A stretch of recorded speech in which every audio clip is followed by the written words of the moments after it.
помните, в каком-то фильме было сказано, у нас замечательная молодежь, но русский к вам вопрос вот связанный. Смотрите, у нас очень много сейчас молодежь жалуется на то, что нет рабочих мест, что они вынуждены уезжать за рубеж, чтобы найти работу, чтобы обучаться. Ну вот пример Туркестанской области, там же говорят, на молодежь, там, наверное, и семейные подряды работают. Вот вы встречались с молодежью. Екінші жағы бар да, бұл ең халық көп шоғырланған жерлерде бұл жақта жалақы өте аз ғой.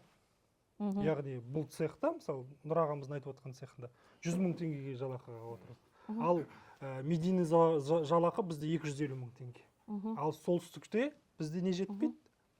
Кадрлар жетпейді мысалға. Сондай бір баланс жоқ та, көрдіңіз бе? Ал каждый адам 100 мың теңгеге о жақта өмір сүре аласын, мына жақта өмір сүре алмайсың деген сияқты. Сондықтан ол жерде жастар барлығы осы цехқа бар жұмыс істеп кетеді, немесе бәрі жұмыс істей алмайды деп айта алмаймын. Жартысы 20%-30% істеуі мүмкін жастардың, а көбісі шетелге барып жатыр, кетіп жатыр. Яғни ол статистика бар негізінде. Негізі шетелге... А вот что молодежь говорит, вот вы встречались в Қызылордада, мен барған кезде Қызылорда жалпы тарихтан біз оқып жүрік қой, Қызылорда тұңғыш Астана деп.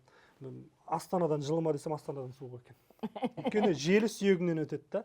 Ал жастармен кездескен кезде жастардың бір ұсынысы мына НИТ санатындағы жастар бар, который ешқайда тіркелмеген, дипломы бар болса да ешқайда жұмыс істемейді.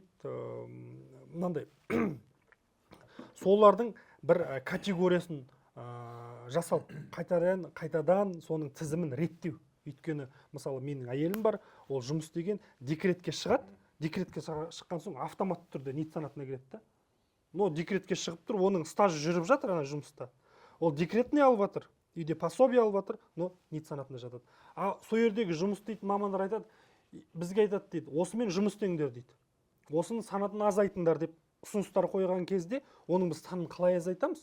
Ол өз-өзімен өмір сүріп жатқан азамат. Ол жоғары жақта жүйелі түрде шешілу керек та, көрдіңіз бе? Соның списігін, тізімін не көбейту керек, немесе азайту керек, қосатындарын қосу керек, жоқтарын, ал барларын ішінде іріктеп алып тастау керек. Ол бірінші.